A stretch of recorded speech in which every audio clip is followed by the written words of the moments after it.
മാതൃത്വം കരുതലിന്റെ കരങ്ങളിൽ. ഇനി പുഞ്ചിരിയോടെ വരവേൽക്കാം ആ വലിയ സന്തോഷം. നിംസ് ഹോസ്പിറ്റൽ, വണ്ടൂർ, മലപ്പുറം. നിലമ്പൂരിൽ വയോധികയ്ക്ക് മർദ്ദനം, പോലീസ് കേസെടുത്തു. മർദ്ദനമേറ്റ വയോധികയെ ജാഗ്രതാ സമിതിയുടെ നേതൃത്വത്തിൽ ജില്ലാ ആശുപത്രിയിലാക്കി.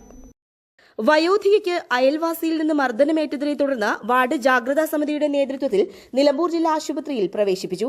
നിലമ്പൂരിലെ ആദ്യകാല നൃത്താധ്യാപികയായ ചന്തക്കുന്ന് CH നഗറിൽ എടക്കണ്ടിയിൽ ഇന്ദ്രാണിക്കാണ് സമീപത്തെ താമസക്കാരനിൽ നിന്ന് മർദ്ദനമേറ്റതായി പരാതിയുള്ളത്. ഇവരുടെ ദേഹത്ത് മർദ്ദനമേറ്റതിന്റെ പാടുകളുമുണ്ട്. ഇത് സംബന്ധിച്ച് നിലമ്പൂർ പോലീസ് കേസെടുത്തു. നിലമ്പൂർ CH നഗറിലെ വീട്ടിൽ വൃദ്ധയായ ഇന്ദ്രാണിയോടൊപ്പം മകൻ മാത്രമാണ് താമസിക്കുന്നത്. മാതാവിന് ശരിയായ രീതിയിൽ മകൻ പരിചരണം നൽകുന്നില്ലെന്ന് നേരത്തെ തന്നെ ആക്ഷേപമുണ്ട്. മകന്റെ സുഹൃത്തായ അയൽക്കാരൻ ഇവരുടെ വീട്ടിൽ പലപ്പോഴും വരികയും മകനുമൊത്ത് മദ്യപിക്കാറുണ്ടെന്നും സമീപത്തെ താമസക്കാർ പറയുന്നു. ചൊവ്വാഴ്ച ഇന്ദ്രാണിയുടെ വീട്ടിൽ നിന്ന് ബഹളം കേട്ടാണ് അയൽക്കാർ ഓടിക്കൂടിയത്. ചെന്നപ്പോൾ അയൽക്കാരനായ വ്യക്തി മർദ്ദിക്കുന്നത് കണ്ടു. തുടർന്ന് മർദ്ദിക്കുന്നതിന്റെ രംഗങ്ങൾ സമീപ വീട്ടിലെ കുട്ടികൾ വീഡിയോ എടുത്ത് സമൂഹമാധ്യമങ്ങളിൽ ഇടുകയായിരുന്നു.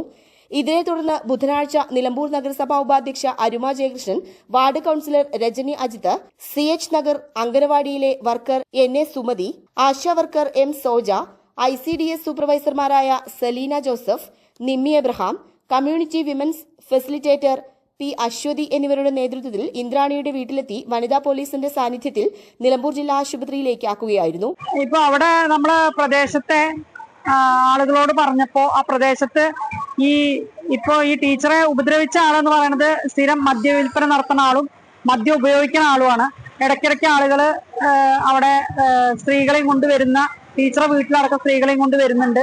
അതുപോലെ ടീച്ചറെ മകനാണെങ്കിലും സ്ത്രീകളെ കൊണ്ടുവന്ന് അവിടെ ഒരു വഴിവിട്ട രീതിയാണ് ആ വീട്ടിൽ നടക്കുന്നത് എന്നും ടീച്ചർ വരെ സെക്ഷലി അബ്യൂസ് ആയിട്ടുണ്ടോ എന്നുള്ളൊരു സംശയം ആ പ്രദേശത്തുള്ള ആളുകൾക്ക് ഇന്നലെ തോന്നിയിട്ടുണ്ട്. അത് അവര് മൊഴി കൊടുക്കുകയും ചെയ്തിട്ടുണ്ട്. അപ്പോ ആ രീതിയിലാണ് ഇപ്പോ ഇതിന്റെ ഒരു കിടപ്പ്. എന്തായാലും ഞങ്ങള് ജാഗ്രതാ സമിതിയിലെ എല്ലാ ആളുകളും ഒറ്റക്കെട്ടായിട്ട് ടീച്ചറെ ഒപ്പമുണ്ട്. എന്തായാലും ഇതിന് ന്യൂസ് ബ്യൂറോ, നിലമ്പൂർ. സ്വന്തം ഹൈസ്പീഡ് ഇന്റർനെറ്റ്, നമ്മുടെ സ്വന്തം ഇന്റർനെറ്റ്.